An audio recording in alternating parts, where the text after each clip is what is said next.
Good evening. Good evening, everyone.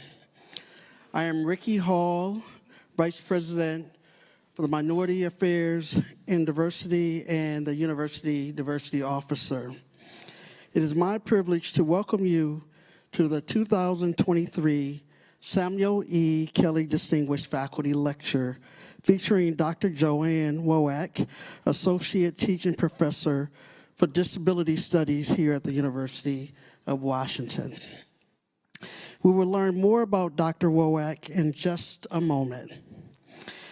It is good to come together in community at this time of such despair and suffering.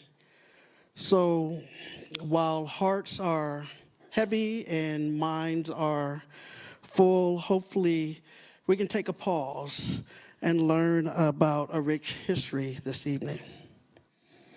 I want to thank all of our partners who helped make tonight possible.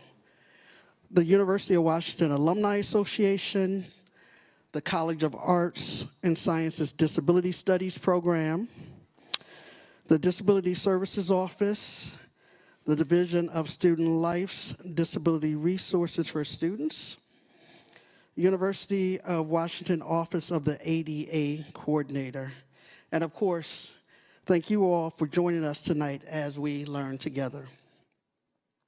As we begin, I want to acknowledge the land that we are on. The University of Washington acknowledges the Coast Salish peoples of this land, the land which touches the shared waters of all tribes and bands within the Suquamish, Tulalip, and Muckleshoot nations. I also acknowledge and honor the tribal nations across Washington State and the many indigenous peoples from across the country who also live and work in Seattle and the surrounding areas. By doing this, we honor the original caretakers of this land who are still here today. In addition, we affirm tribal sovereignty. Established in 2005 and named in honor of the UW's first Vice President for the Office of Minority Affairs, the annual Samuel E. Kelly Distinguished Faculty Lecture is dedicated to acknowledging the work of faculty whose nationally recognized research focuses on diversity and social justice. Dr. Samuel E. Kelly was hired as the first Vice President for the newly formed Office of Minority Affairs in 1970. Also the first African-American senior administrator at the UW, Dr. Kelly was an educational advocate who opened doors for hundreds of underrepresented students at the university. Many of the programs and services that he established during his 6-year tenure still exist today. Among his accomplishments were securing funding to house sites for both the Ethnic Cultural Center and the Instructional Center in 1971. Dr. Kelly passed away on July 6, 2009. Many of us just came from the Samuel E. Kelly Ethnic Cultural Center, where we saw a plaque in his honor. Over the years, we have had distinguished faculty share topics with us, topics in which they are both experts, but also deeply passionate about. The first lecturer was Dr. Quintard Taylor from the UW Department of History, presenting From Civil Rights to Black Power in the West, the movement in Seattle, 1960 to 1970. Other notable lectures have been faculty Regent Alexis Harris on the U.S. criminal justice system, race, poverty, and permanent punishments. Dr. Luis Fraga on change and continuity, Latinos in the future of America. And so many, many more. Last year's lecturer was Chief Strategy Officer for University of Washington Population Health, Dr. Ali Macdad, on health disparities in the United States, drivers and the path forward.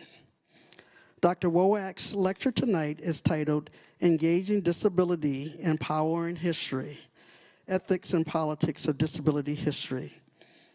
This topic is timely as this is the 50th anniversary of Section 504 of the Rehabilitation Act, the first disability civil rights legislation in the nation. Disability civil rights is an important topic for OMAD and for me as a university diversity officer. The students affiliated with OMAD have unique and complex intersectional identities that include disabilities.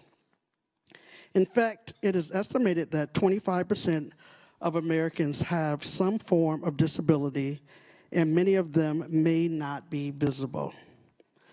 The shared benefit of improved access and inclusion practices at the UW enriched the Husky experience of not just students, faculty, and staff with disabilities, but also for the entire campus community in ways we might not outwardly see.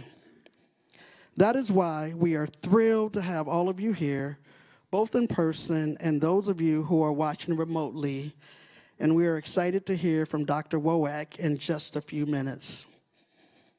First, it is my pleasure to invite Toby Gallant up here to give us a brief overview of Section 504 and to introduce Dr. Woiak for her lecture. Toby is a UW graduate and now a program assistant for the Office of the ADA Coordinator. As a student, he was the former director of the UW Disability Student Commission, but has been involved in disability advocacy for several years. Some roles he has worked to advance diversity and disability rights are as an inclusive education instructor, a nursing assistant, a data analyst for UW's Disability Resources for Students, and a research fellow to the UN Committee on the Rights of Persons with Disabilities. Please welcome Toby to the mic.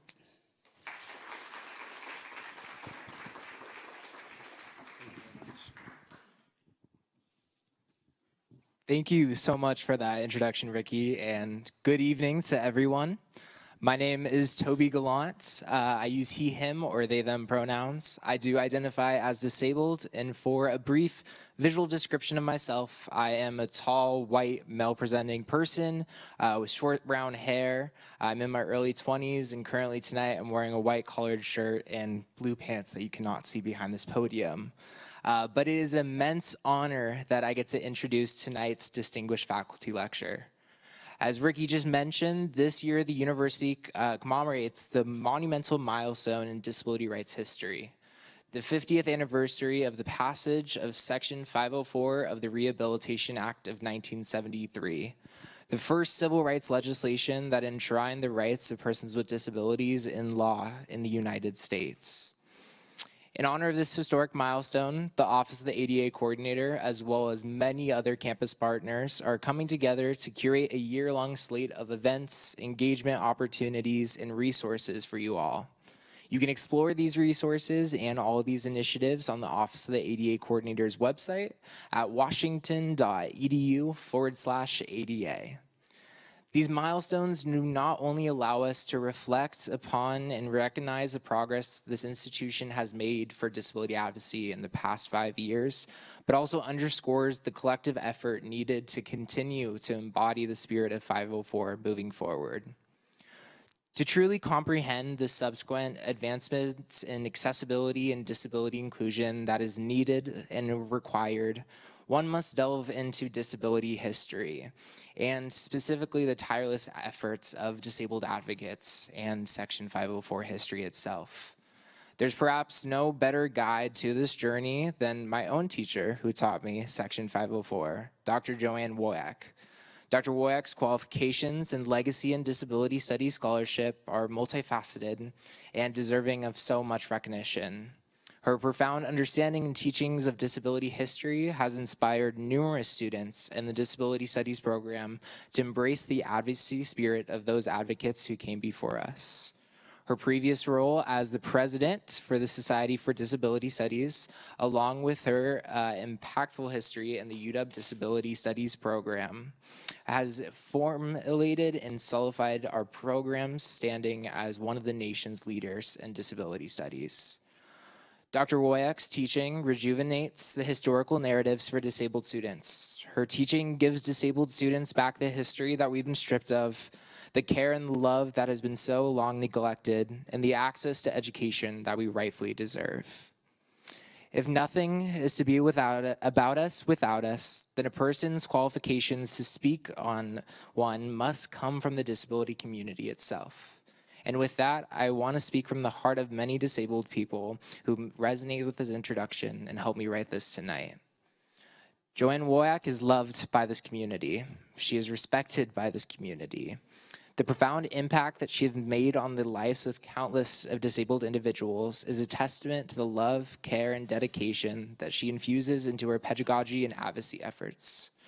Her connections to the Disability Studies program, cultivated since the inception under the guidance of disabled founder Dennis Ling, demonstrates her unwavering commitment to advancing accessibility and scholarship for the disability community. I know without a shadow of doubt, if Dennis was here tonight, he would be so proud of her and all that she accomplished. For many of us, she has been both the bridge and the shelter between Dennis's legacy and the very institution that Dennis sought to change. We have felt Joanne's impact in the way she has channeled historical scholarship into something that we and us students can use to inform our present. It is not enough to say that Dr. Woiak is an incredible disability historian or a leader in the field of disability studies, because there are many who there are. But the reason that Joanne Samuel E. Kelly Distinguished Faculty Lecturer means so much to the disability community is who Joanne is to us. It is the love that we feel from her and the love that we give back to her. Joanne's scholarship is deeply rooted in the trust that the disability community on campus has for her, and it is because of that connection that I know many disabled people are in this lecture tonight, as well as joining in on Zoom or online. Disability history cannot be taught with nothing about us without us, and Joanne's work alongside the disability community is perhaps the most powerful qualification that she has. So with that, I enthusiastically present to you the legendary Associate Teaching Professor for the Disability Studies program, our dear mentor and our cherished friend, Dr. Joanne Woiak.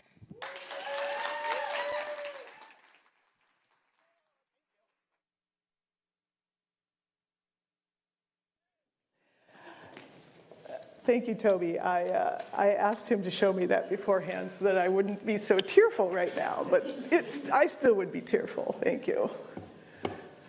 So thanks to Toby and VP Hall for your introductions and this great honor of inviting me to deliver the Samuel E. Kelly Lecture, and indeed inviting the Disability Studies program to deliver this. Welcome to everyone in the audience who's turning into the live stream or is here in person or checking out the recording later on. Thank you for choosing to share this space and be part of an occasion to celebrate disability history and community at UW. I also want to express my appreciation for my UW colleagues who laid the groundwork for this event with all the work you've done on the Section 504 anniversary organizing, which includes Bree Callahan, ADA coordinator, Heather Evans, my colleague in disability studies and rehab medicine, and of course, Toby Gallant. I want to offer some access notes before I dive further into this. I have a tiny URL up there on the screen, and you can access copies of my script and these slides if that would support you to follow along with my lecture as it goes this evening. And the URL is tinyurl.com/Kelly2023. For a self-description, I'm a white cisgender woman in my 50s with gray, white hair and glasses. I'm wearing a blue jacket and a white shirt tonight. I use she, her pronouns. For this presentation, I also want to share my positionality around disability. I do not identify as disabled, and I'm a family member of a person with a disability. In the field of disability studies, we analyze how society constructs barriers and perpetuates able-bodied supremacy, a system known as ableism. We refer to the specific problem of the continued exclusion of disabled scholars as academic ableism. From my outsider position as a non-disabled ally to the disability community, I acknowledge that I'm indebted to my academic community mentors and community mentors, and to all of you, the disabled students, whom I learn with and from every year. And I want to give thanks to the accessibility work being done tonight by our ASL interpreters and our CART captioner. And thank you to the OMAD staff for all the labor you put into planning this event, addressing our access needs, and probably learning a few access tricks along the way from all of us, from what I've heard. I want to make an access note that folks here in the auditorium should feel free to use this room whatever ways work best for you to engage with this material tonight. So move around as you may need to. Come down here, sit on the floor, use the space, stim, knit, come and go as you may need. The content of this talk is going to include mention of a few topics that may be difficult for some, so please do take care as you need to. Those topics are a brief mention of sexual violence. There's ableist language that was used in historical materials, psychiatric abuse, as well as eugenics, institutionalization, and forced sterilization. I note that I forgot to put eugenics on the slide because I always talk about eugenics and it didn't even occur to me. So I appreciate you all for practicing care and keeping each other safer during this event, during the ongoing pandemic as well. And then finally, a shout out to my disability community colleagues and students as we're all continuing our efforts to create hybrid and remote access to learning and to events like this one. I am in awe of your relentless advocacy, including in our disability studies spaces and my classes. Thank you very much. For transforming all the work you've done to transform material arrangements, policies, and the mindsets of academia to increase accessibility and equity for disabled students. As I've learned from you and from the multiply marginalized, disabled, chronically ill, MAD, and neurodivergent disability justice activists, access is a collective and collaborative process, and in the words of Mia Mingus, access is an act of love. So thank you also, Toby, for using the word love. All right, I'm going to flip over and start on some of the content today.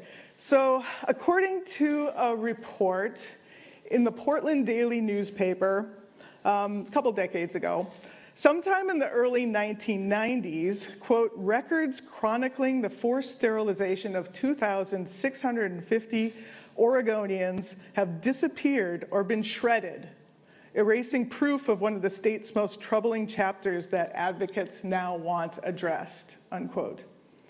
Compounding this catastrophic loss of historical material from the Oregon Board of Eugenics was the fact that the document destruction was carried out by some of the people for whom knowledge of the history of eugenics and sterilization is most meaningful and impactful, disabled people themselves.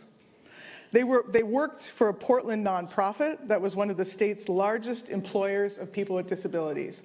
No one knew who had issued the order for them to shred the case files, consent forms, and other evidence of the eugenic practices perpetrated in the first half of the 20th century in the Pacific Northwest.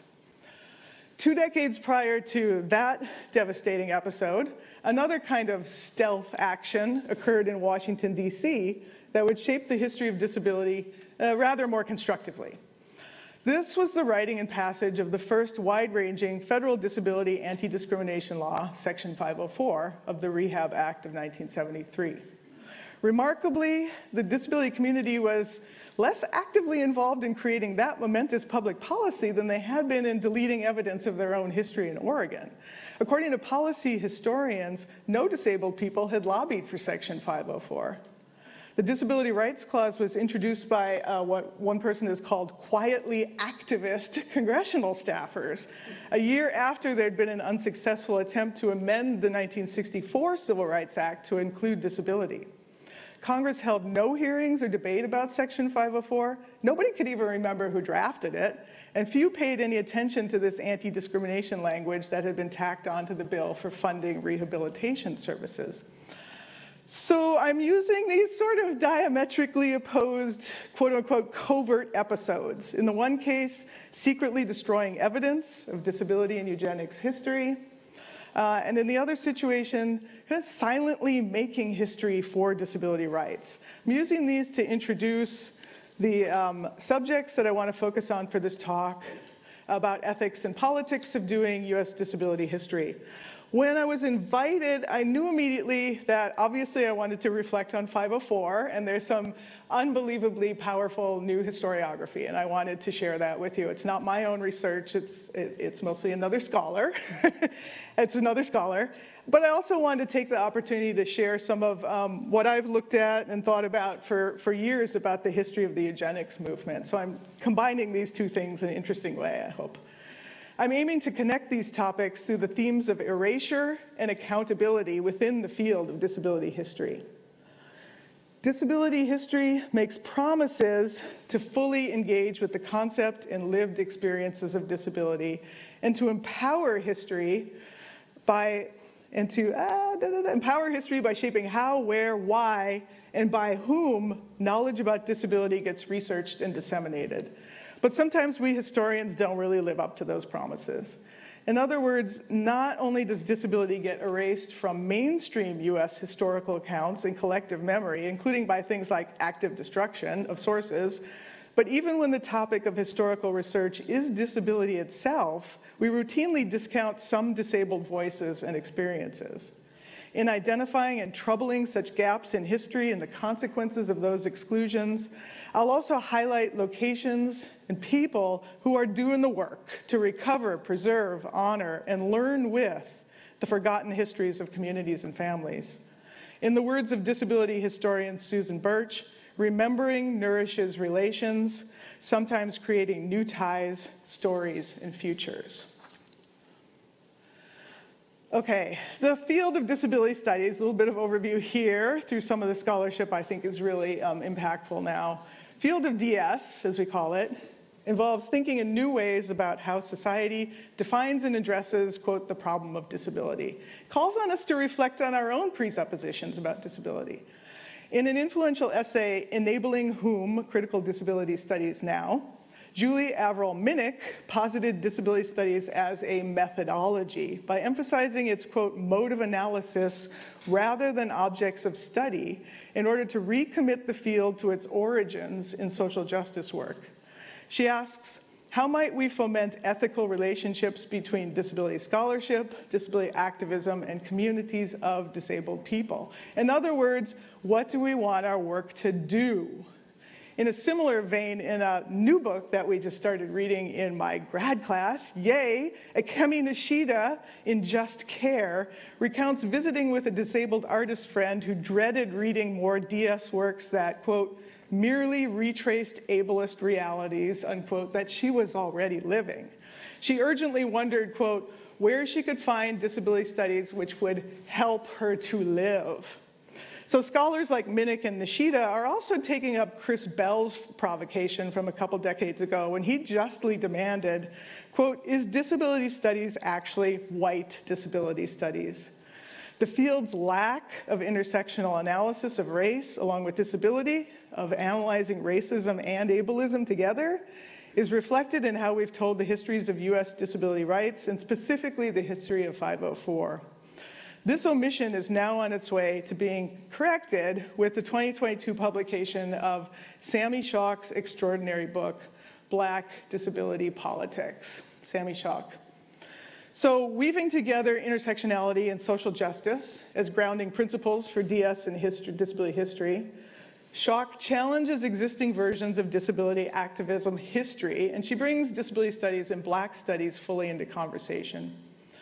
Hers is scholarship explicitly activist-oriented, written in accessible language, and free for anyone to download. Yes, open access, super important. It shows us what DS can do and offers DS that can help people to live. Schock opens by asking her readers, especially Black readers for whom she expressly intends the book, quote, are you willing to read not only for historical information and social theory, but for strategies and methods that you can take into your own work as a scholar, an activist, an artist, a person living in a world that desperately needs transformation? Schock uncovers and theorizes what she terms Black disability politics, arguing that the Black Panther Party and the National Black Women's Health Project practice a version of disability activism in the 70s and 80s that centered race and didn't necessarily identify around disability. Yet those organizations also did not disavow or distance their concerns from the concept of disability or from disabled experience, contrary to assumptions that have been made by some earlier scholars. So areas of disability activism where these Black cultural workers fought for revolutionary change included the Section 504 fight, psychiatric abuse, and HIV/AIDS prevention and support. Okay, the Rehab Act, here, quick summary, was passed under the Nixon administration in 1973, but the guidelines to implement the disability rights measure, Section 504, were not finalized until the Carter administration came in, and it took a fight. The popular documentary film Crip Camp, A Disability Revolution, yes, traces some of the activism of that era through interviews and a wealth of video footage. In the film, one of the activist leader, Judy Heumann, rest in power, pointedly recounts that in the early 1970s, wait for this, institutions of higher education were guilty of some of the strongest lobbying against Section 504. That really perked me up when I watched the film this quarter, thinking about where we are now and what we are celebrating. That's a topic we need to research. We need to research that here at UW, right, my friend? Yeah.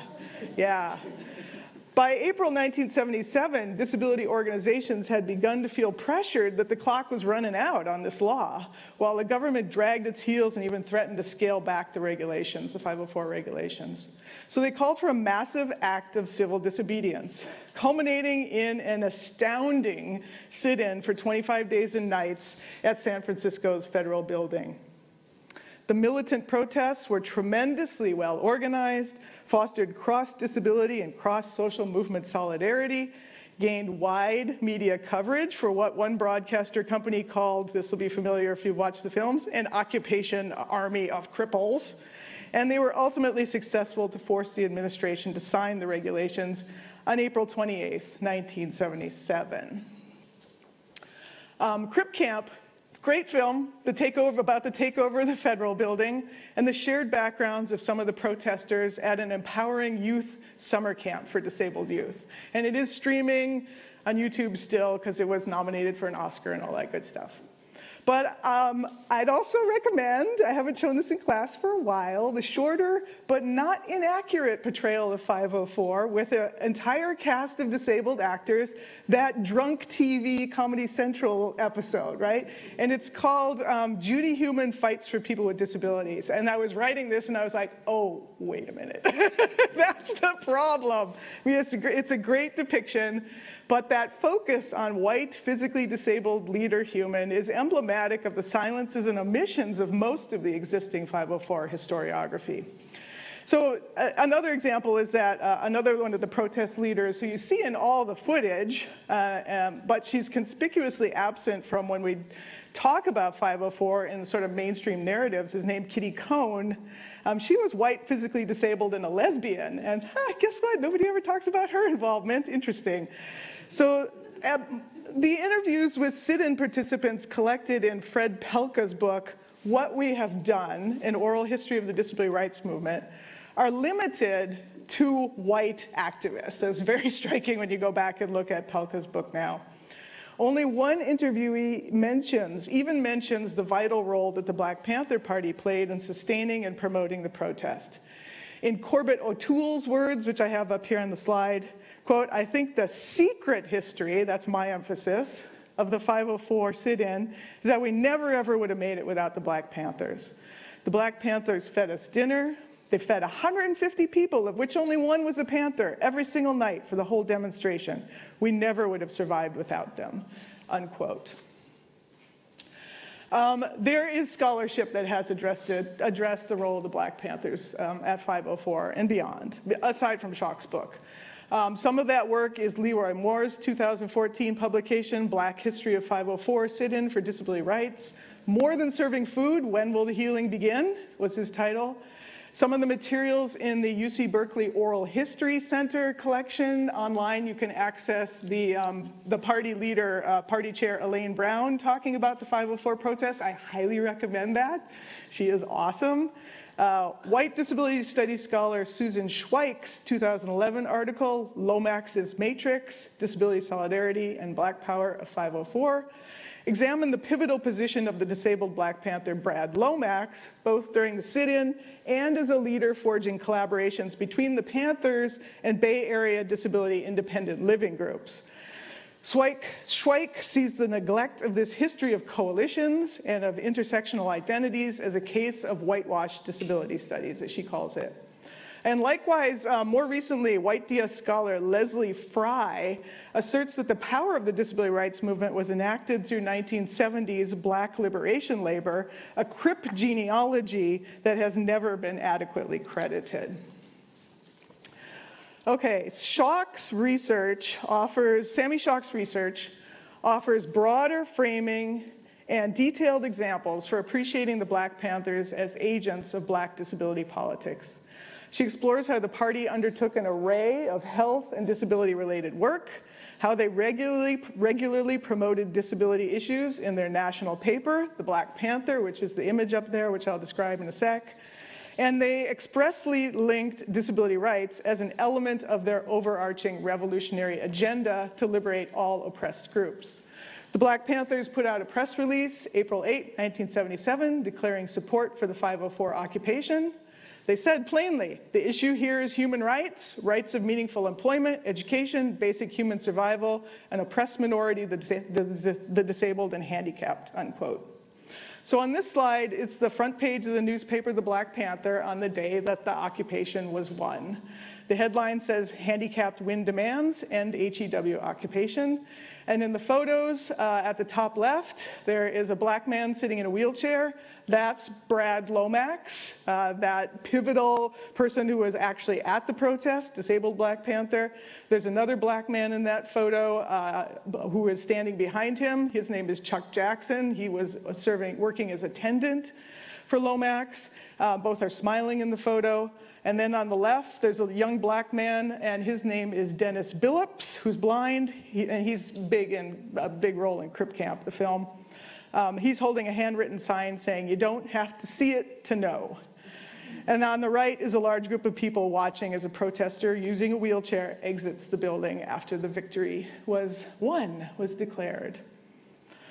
So Schock explains that understanding the historical contours of this Section 504 protest and its roots in Black disability politics should matter to disabled people, Black people, and Black disabled people today. Whitewashed histories risk the potential erasure, those are her words, of connections between social movements and of the experiences of multiply marginalized people. Disability history thereby offers a path forward in the quest for Black liberation. In Schock's words, quote, "I aim to help us learn lessons from Black disability politics historically so that we may continue to co-create better coalitional politics that remain attuned to how racism and ableism, often in conjunction with sexism, classism, queerphobia, and transphobia, collude in the lives of all Black people."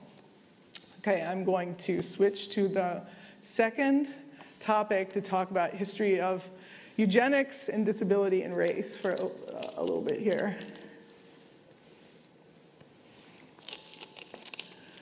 And I think I flipped my page too soon. Yes, I did. So there's some content warnings again here. We talk about eugenics and the history of forced sterilization and a mention of sexual assault in this section. Disability is everywhere in history once you begin looking for it. We all read this in our disability studies classes. This is Douglas Bainton's foundational 2001 essay, Disability and the Justification of Inequality in American History. He called out the neglect of disability in most of the histories we tell. He alerted all of us historians that we should look for evidence of the lived experience of disabled people over time and place. But perhaps even more importantly, he said, we should take a look at disability, take disability seriously as quote unquote more than an identity, since quote, "It may well be that all social hierarchies have drawn on culturally constructed and socially sanctioned notions of disability." In other words, historians should study how the language and concept of disability serve to marginalize many kinds of people. This dynamic in which disability is used to justify the social inequality of Black people, women, immigrants, and other groups is brilliantly captured by abolitionist community lawyer, organizer, and educator Talila T.L. Lewis's often cited, maybe not cited enough, definition of ableism. To quote it in part, ableism is a system of assigning value to people's bodies and minds based on socially constructed ideas of normalcy, productivity, desirability, intelligence, excellence, and fitness. And TL's definition culminates in this statement: you don't have to be disabled to experience ableism. This insight accounts for the necessity of Black disability politics that centers race, is not necessarily based in disability identity, and contextualizes, as Schock puts it, how race shapes understandings of disability and vice versa. So about eugenics, you don't have to be disabled to experience ableism. Let's apply that to interpreting the history of eugenics policies and practices, and to thinking about how, to analyzing ethics and politics of how we are writing these histories of ableism, racism, and eugenics. Many historians of eugenics, sigh, fail to recognize prejudices against disabled people while decrying what they refer to as wrongful confinement and sterilization based on what they tend to call misdiagnosis determined by prejudices around gender, race, sexuality, or class. The title of one such history of eugenics book, I wrote a review of this. It was very, very hard back in the day. The book is called 3 Generations, No Imbeciles, right? This perpetuating this distancing of the really disabled people from the, well, just misdiagnosed. That book echoes the language of eugenics, and it implies that the violence of sterilization would have been rightly done to people with disabilities, or in some of the other places, people with quote-unquote hereditary defects. I mean, literally, there's the monument to Carrie Buck, the victim of forced sterilization, the Buck versus Bell case, and the monument says, well, she didn't really have a hereditary defect, right? I mean, that is the type of public history of dividing us that I think is so harmful here. As disability studies scholar Maren Linnet argues, quote, criticizing eugenics for everything except its ableism reproduces eugenic evaluations of fitness and of human value. The erasure of actually disabled people, I have that in scare quotes, from history removes those individuals from public memory and empathy, and they lose recognition as fully human with rights to bodily integrity, reproductive choice, and self-determination. In his essay, Yearning Toward Carrie Buck, got to read this one. I think I have a link to it online in my references at the end. I'm a historian. There's 4 slides of references at the end. I ain't going to walk you through them, no fears. Yearning Towards Carrie Buck is by disability justice activist and independent scholar Eli Clare. He wondered why are historians, quote, so surprised that the diagnoses of imbecile and feeble-minded are political fabrications. Because they don't have a critical analysis of disability. The Supreme Court's 8-1 decision to uphold the eugenic sterilization of Carrie Buck, right, 1927, the Buck versus Bell case, notoriously. That decision justified the practice across more than 30 states that had passed laws for sterilizing the unfit and unproductive. By the 1970s, over 60,000 people had been operated on under such statutes. I think actually in Oregon, they didn't overturn the law until 1983. Yeah. Carrie Buck herself was a poor, orphaned, southern white teenager who had experienced sexual assault in pregnancy. She was deemed mentally deficient and socially inadequate, institutionalized and sterilized against her will. Her attacker, of course, faced no legal consequences. As Claire notes, Buck's whiteness surely protected her from some forms of violence that people of color would have faced, but at the same time, white supremacy, gender norms, and ableism intertwined to determine her fate at the Virginia State Colony for the Feeble-Minded. Race and disability further entangled when, as Claire highlights, quote, Along with the Sterilization Act, the Virginia legislature in 1924 also passed the Racial Integrity Act outlawing mixed-race marriages, unquote. Eli Clare offers in this essay a powerful and personalized piece of historical research grounded in analysis of overlapping systems of oppression, as well as empathy and imaginative recreation of Buck's state of body-mind during this traumatic time in her life. Ableist interpretations of eugenics history likewise circulate in the realm of public history and commemoration. I just alluded to this. About 20 years ago, several state governments across the US decided to issue official apologies for their role in the horrors of the eugenics era. These efforts to expose historical wrongs and educate the public, of course, involve political choices, creating collective memory, but choosing to remember selectively, and taking limited, if any, remedial action. Overall, the apologies deployed the language of past, quote-unquote, bigotry and intolerance, taken from one of those apologies, without fully and honestly engaging with current manifestations of bigotry and intolerance, of racism and ableism. They tended to periodize eugenics as a problem of the past and not the present, amounting to admissions that bad people made bad science, bad social policies. We're not like that anymore. That's the general feel of what was happening 20 years ago in this public history. Disabled people's voices were notably absent in the process of considering how to reckon with this history. One exception was the Oregon apology process, 2002. There, disability advocacy groups did work with the governor's office, and they declared a Human Rights Day, right, to have sort of a positive thing happening when this apology came out. But in the end, the proclamation itself still used medicalized and paternalistic language for disability. It simplistically contrasted, quote, the realities that darken the history of our state institutions against, quote, the progress we've made in disability rights and independent living, right? This very strict periodizing and progress narrative that's obviously too simplistic. Disability activists have critiqued these official repudiations of eugenics for appearing to be motivated less by a concern for truth than to close the books on history, reestablish public trust, PR moves, without any thorough investigation of what happened, who can and should be held accountable. But let's turn to some of the work that's happening in North Carolina and California. Governments have tried to go beyond these symbolic contrition gestures and apologies. They've begun programs to offer some monetary compensation to surviving victims of coercive sterilization, but these programs have been slow to distribute the allotted funds. And I want to talk a little bit in the last few pages of wrapping up. Since about 2020, the slide says anti-eugenics, and it has an image that I will describe presently.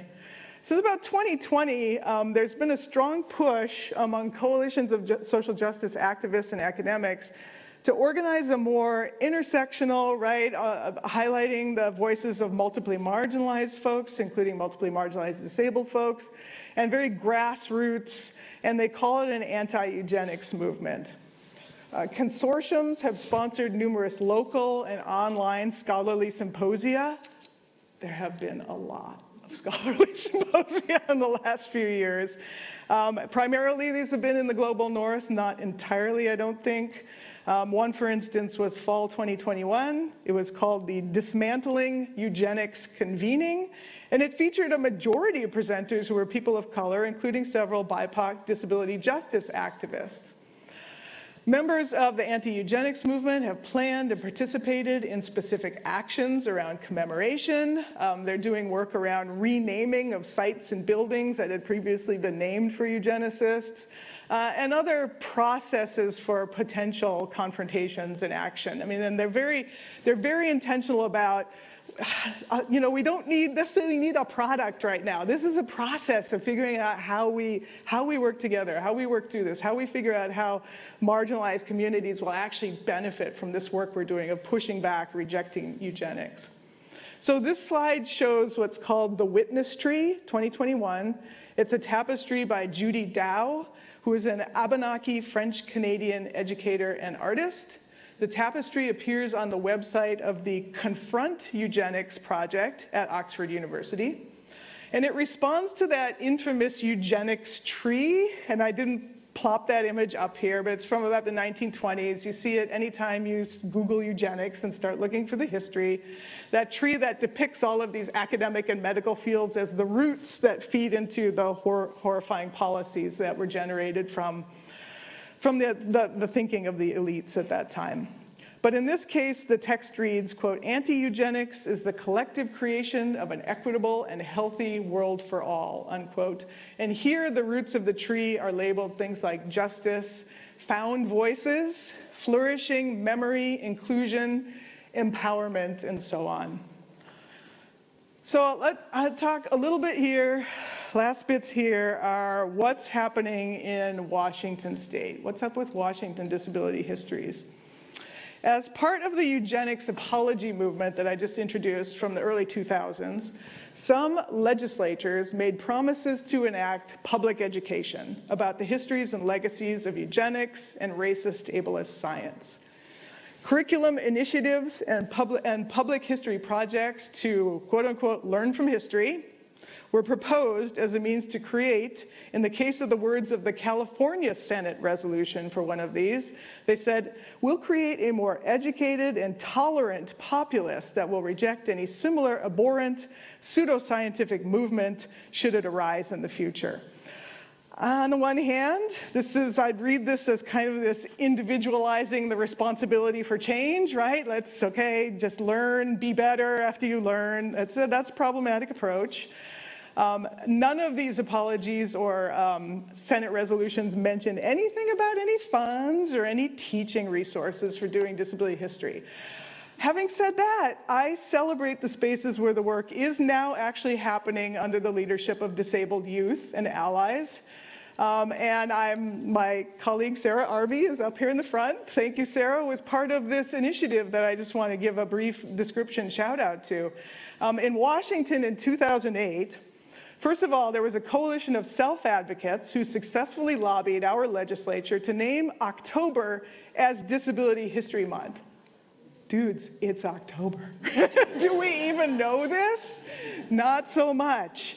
It came with an unfunded directive that, quote, "Each public school shall conduct or promote educational activities that provide instruction, awareness, and understanding of disability history and people with disabilities," unquote. 10 years later, thank you, Sarah. Sarah comes along, Office of Educational Ombuds under the governor's office, and they actually put together a robust curriculum guide. It's called 1 out of 5, Disability History and Pride. Look it up. It's fantastic. Good job, Sarah. This curriculum, and Adina and Rooted, I need to also say, yeah, so Office of Education Ombuds, Carrie Bossos, I don't think you're here today. Thank you, Carrie. And Rooted in Rights, Disability Rights Washington, and Adina Rosenberg. And there's UW involvement, right? Because you were UW at the time, right, Sarah? Yeah. So it centers the perspectives of youth with disabilities, including videos, and the disability justice community of multiply marginalized people. So good. let me circle back to questions about ethics and politics of doing disability history. Given that there are silences in the historical records and sometimes there is silencing of the historical records. What I started out with, what happened in Oregon with those loss of records, that's real. That's a real fear. So efforts are ongoing to preserve and make publicly available the documents and artifacts that can help to tell the stories of institutionalized folks in Washington and perhaps press for policy change. I don't want to go into this, but I have felt this over 10-something years of looking at archive stuff. Okay, not recently, but okay, 10 years ago. Archival research can be hampered by strict interpretations of the 2003 privacy rule under HIPAA, Health Insurance Portability and Accountability Act. Right? We are made to sign things that we're not going to disclose any names. It makes it really hard to actually do your research. You can't make photocopies of stuff. This has slowed things down. And then if it's some of the historians who've critiqued this HIPAA interpretations are just like, just work harder. You can do it, right? And not to really push back against that. I mean, if you have to leverage your academic privilege to get an institutional review board approval to look at these records, if you have to get pushed through the bureaucracy by pre-establishing some sort of quote-unquote cordial relationship with your local archivist, you are excluding a lot of people who want to go and look at records, right? People do not have those privileges. So I do think that this use of HIPAA continues to be problematic. So privacy claims can serve to restrict access to the voices of historically oppressed folks. In Alberta, Canada, a healthcare privacy law was used to thwart a research project that had been designed to reveal hidden and marginal memories of people labeled with intellectual and developmental disabilities in a provincial institution. And in North Carolina, when media reports started coming out about the state's rampant sterilization program that was still going on in the 1960s, sterilizing Black women in particular, activists started to make demands for victim compensation. What did the state do? They closed the archives. They closed access in North Carolina. So Johanna Schoen was the historian there doing that work. And she said, quote, the privacy laws that kept the records of all 30 state sterilization programs closed to protect, scare quotes maybe, sterilization victims had another effect. They also kept this history hidden from public view. Where else is recovery, preservation, and truth-finding work happening? There is a place, actually I'm not even sure where the place is. It's affiliated with UCLA, with the university, but it's called the Sterilization and Social Justice Lab. And there's a lot of graduate students and faculty who roll through there. They work on making sure to research what's in archives, find that material, do some data crunching. So there is a group working on that. Locally, I want to give a shout out to Sydney, who was around here. Here's Sydney Brownstone, thank you. Investigative reporter with Seattle Times. Just this summer investigated the history of a state psychiatric hospital, Northern State near Bellingham, that had closed 50 years ago.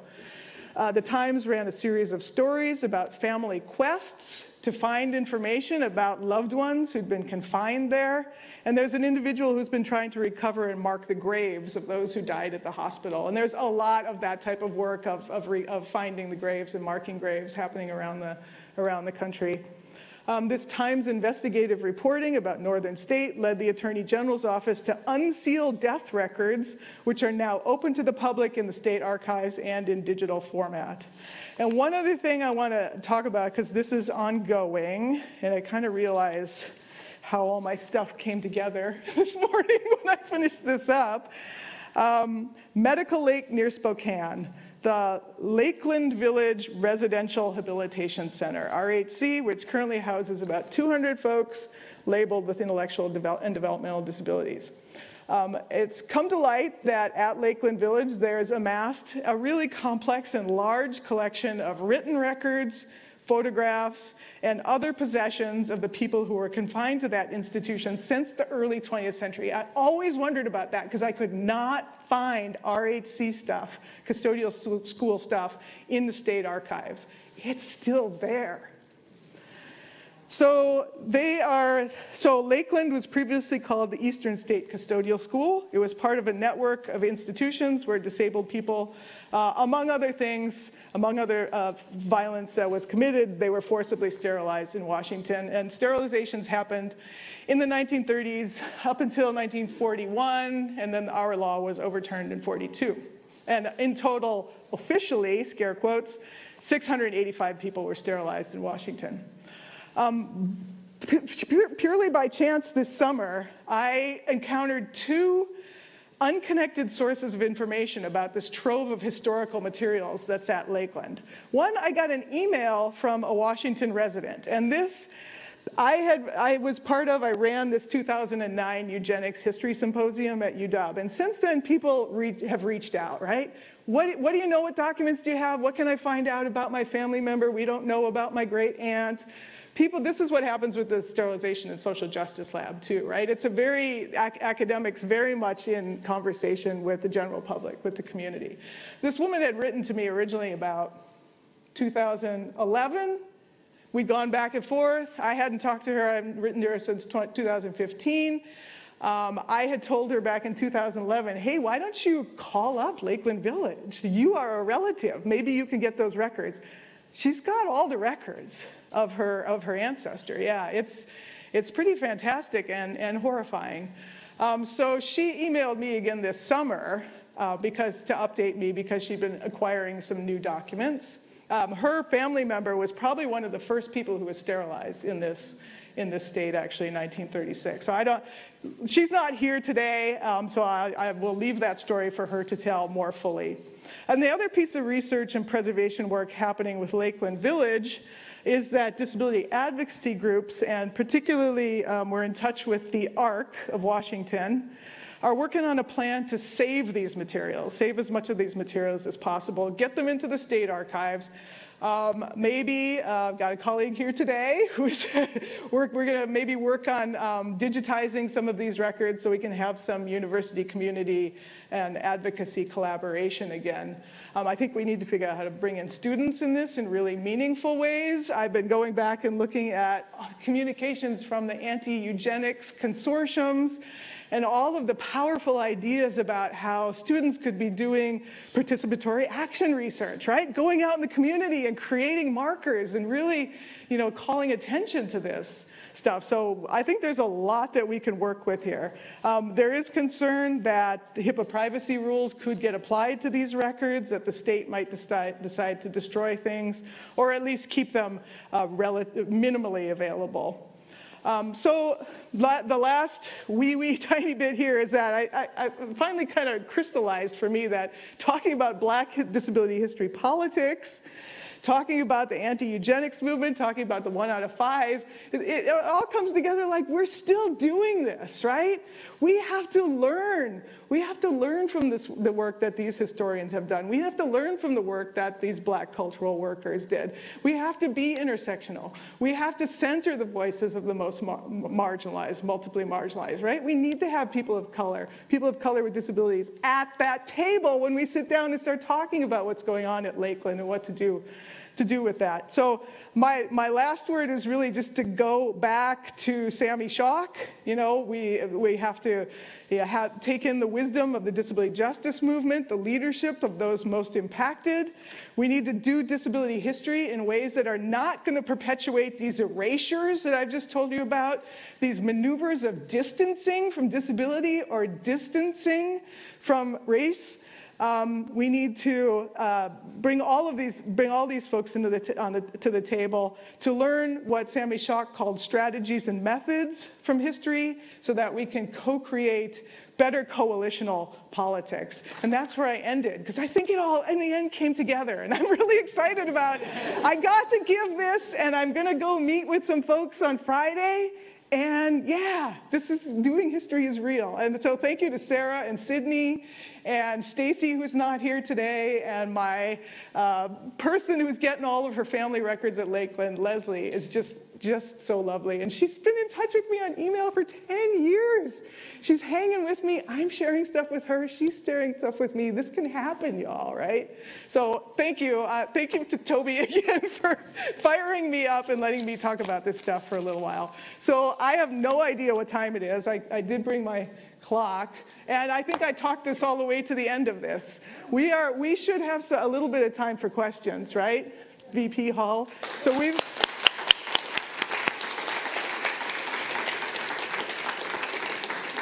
Let's give Dr. Woiak... We have some microphones. Let's give Dr. Woiak another round of applause. Thank you, Dr. Woiak. Thank you all. If you have a question for Dr. Woiak, you can raise your hand and we'll... Or thought, or knowledge and wisdom, yeah. We can bring a microphone to you. I see a hand here first. Hi, I learned a lot from your lecture tonight. I am very passionate about disability studies, but I've noticed from looking at my own personal library that it's definitely from people who are like cishet white people who are in the field. And I'm just wondering, from either a researcher perspective or for personal interest, or for someone who's teaching the materials, what resources would you recommend to, of databases or whatever, to kind of get a hold of this material and change their perspective? Yeah, this is Joanne following up. Thank you, Monica. I swore to Monica I wasn't going to talk to her today because we talk in class a lot. I will, especially when I get to teach my disability history class, and I'm rotating like 3 different versions of it around now so that people can read different texts and take it 3 times if they want to. Yay, come take my class. There are some amazing syllabi online. There's a Black disability history syllabus. You know, these actually have already been created, right, by folks who know a lot more than I do. So I will share those to our class too. And the other thing is, I should have thought of it, so I've got, you know, the 27 slides worth of references, which is only a slight joke because I'm kind of modeling this on another piece of scholarship that I wanted to give a shout out to, which is Susan Birch, right? She's a white settler woman historian who wrote Committed about the so-called Canton Indian Asylum. Literally half of her book is the text, is the history. The other half is the footnotes, because she is accountable to those folks, to those communities, right? And says, here's where you're going to go that you can find out more. So I can share some of those sources with class and add them on these slides, or we can find a way that we can all share this stuff. Thank you. Another question? It's late. All right. Oh, another question here in the front. Hi, Joanne. This is Stephanie here. I think earlier in the talk you made a reference to UW and our sort of implication in disability history. And I mean, I'm not trying to put you on the spot here, but you're probably the person I know who's been here the longest. And so I don't know if you just want to like riff off a little bit on some of the institutional history here that I know that you know a lot more about than I do. Yeah, this is Joanne. Thank you, Stephanie. I mean, I think when I alluded to the ways that higher ed are implicated, you know, back in the 70s, right, when those activists were saying, it's been 4 years, right? The clock's running out, and federally funded entities are supposed to make things equitable, accessible to disabled people. So what were universities probably saying? How do you think we're going to do that, right? They were probably saying, we don't have any disabled people here, students here. What are you even talking about? So I would be interested, and I'm looking at Toby because we're going to get Toby up to the podium one of these months to talk about the disability history of UW. Because I've been here 20 years, but he's looked back further, and I wonder, and I actually don't know if there's other historiography that's kind of looked at what happened in that 4-year period around 504, like who was lobbying, who was pushing back. It was like just a throwaway line in Crip Camp, right? Judy literally just says, schools and universities told us to piss off, basically, right? So let's keep that in our back pocket as we go forward, yeah. Thank you. I think we've got time for about one more question.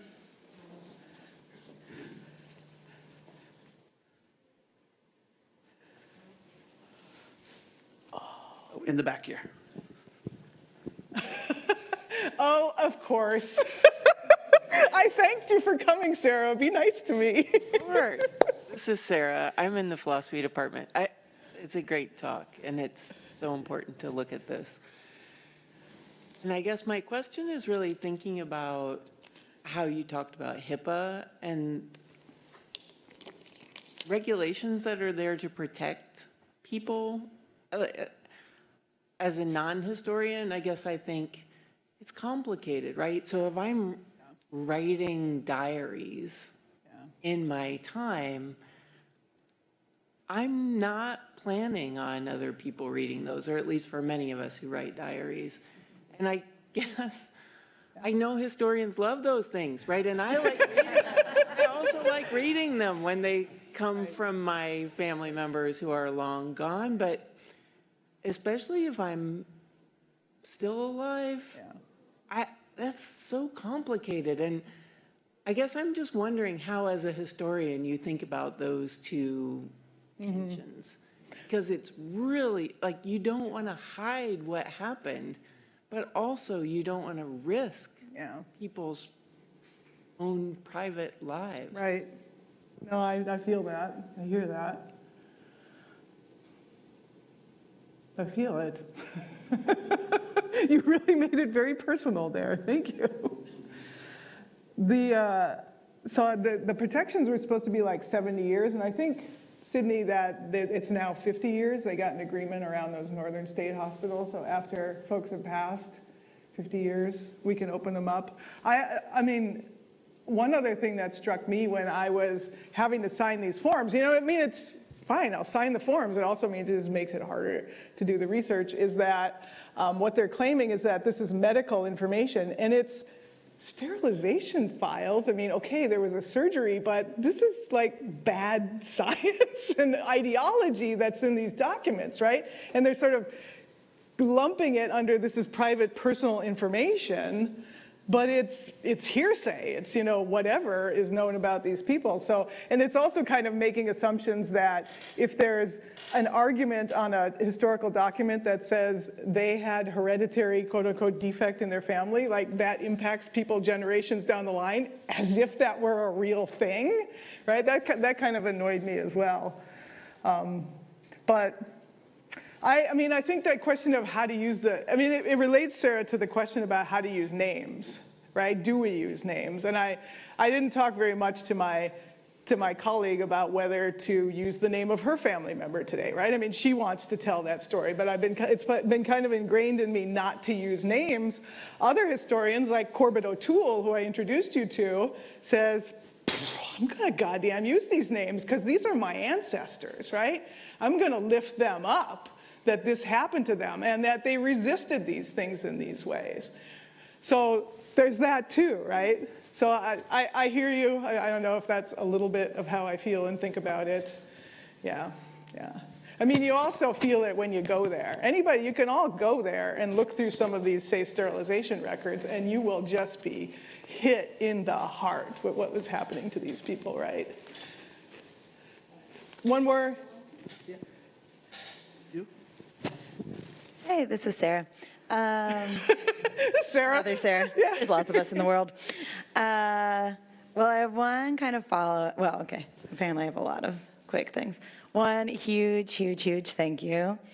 Two, you can follow up. A lot of intersectional resources come from disability justice activists. Yes. So like grassroots movements. Leah Lakshmi Piepsna Samarasina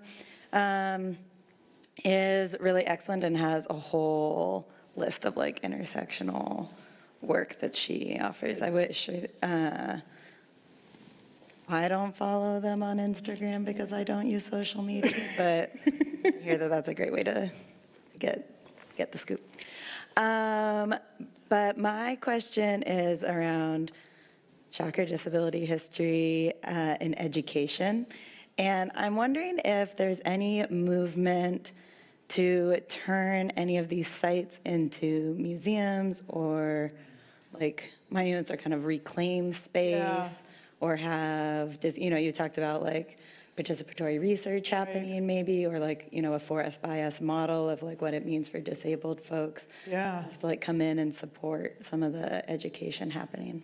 Yeah, thank you, Sarah. This is Joanne. That would be such an interesting question about Northern State Hospital, right? Which sits there, and it's like one of those places where ghost tours and that kind of thing happens, right? Incredibly hurtful, ableist things, right, on that site. How could we actually marshal our resources and make that into a museum that would be meaningful to our communities? I'm thinking about these anti-eugenics collectives. They got into bed with, they were working with the state government in California to try to come up with a memorial for the women prisoners who were sterilized in California, right? That was one of the most recent horrifying examples from just a decade or so ago, and there was a memorial for that. Actually, I think it might have been a memorial for the 1970s, the Latina women who were sterilized in California. And so the anti-eugenics folks tried to work with the state to come up with a meaningful, like, physical thing, a plaque. Let's remember what happened. Let's show that this group of women filed a lawsuit, right, and actually fought these practices, and they lost. Spoiler alert. But the plaque ended up saying something like, I mean, my colleagues on the listserv said, it basically perpetuated, like, the inspiration porn narratives, right? About, oh, they overcame that, these things happened to them. And everybody was in the end really disappointed about how this happened, but they didn't have the power to really put in the type of wording that would have been meaningful to the community, and in an intersectional way around disability also. So when we do it, who are we collaborating with when we do those sorts of things, right? Being intentional about that also is going to be a big question. So yeah, thank you. That's a lot to think about. Should we open up a Google Doc? You got it. Solution to all, Google Doc. Yeah, thank you. Well, thank you, and we're going to ask you to stay here with Right me. on. Actually, one of the things we started in 2017 for these lectures is giving the lecturer a gift, and actually it's a gift from our very own, OMED's very own, Emil Petrie, who's with us here today. Emil Petrie was one of the original members of the Black Student Union that actually led to the founding of the Office of Minority Affairs and Diversity, but he's also a gifted photographer, and he takes photographs across the campus and in the local area. And so this is Petrie, and it is a photo of the cherry blossoms here on campus, and with at the bottom it says University of Washington, and the University W logo, and of course it's signed by Emil Petrie. So we want to gift you with this. Thank you. And also we want to thank you for your words tonight, and definitely we need to learn from history, we need to learn from activists, and it's clear that we need to learn from Dr. Joanne Woiak. So join me in thanking Dr. Woiak. Thank you. Thank you.